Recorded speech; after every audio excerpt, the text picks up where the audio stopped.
নিরাপদ, গণতান্ত্রিক ও বৈষম্যহীন বাংলাদেশ গড়ার প্রত্যয় ব্যক্ত করেছেন বিএনপির ভারপ্রাপ্ত চেয়ারম্যান তারেক রহমান।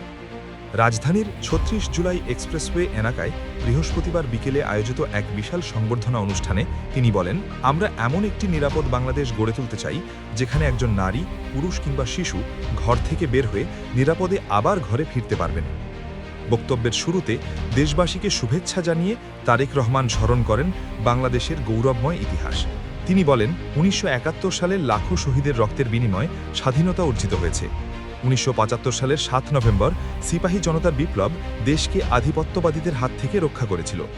১৯৯০ সালে স্বৈরাচার বিরোধী আন্দোলনের মাধ্যমে জনগণ পুনরুদ্ধার করেছিল গণতান্ত্রিক অধিকার। তবে ষড়যন্ত্র কখনো থেমে থাকেনি বলে মন্তব্য করেন তিনি। তারেক রহমান বলেন, ৭১-এর মতোই ২০২৪ সালের ৫ অগস্ট ছাত্র জনতা, কৃষক, শ্রমিক, নারী, পুরুষ, মাদ্রাসা ছাত্রসহ দলমত নির্বিশেষে সবাই একসঙ্গে দেশের স্বাধীনতা ও সার্বভৌমত্ব রক্ষা করেছে।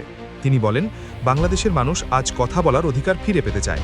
গণতান্ত্রিক অধিকার, ন্যায্যতা ও যোগ্যতার ভিত্তিতে অধিকার নিশ্চিত করতে চায় জনগণ। তারেক রহমানের ভাষায়, আজ সময় এসেছে সবাই মিলে দেশ গড়ার।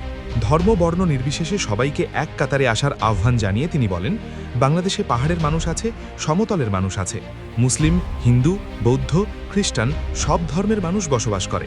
এই বৈচিত্র্য নিয়ে গড়ে উঠবে আগামীর বাংলাদেশ।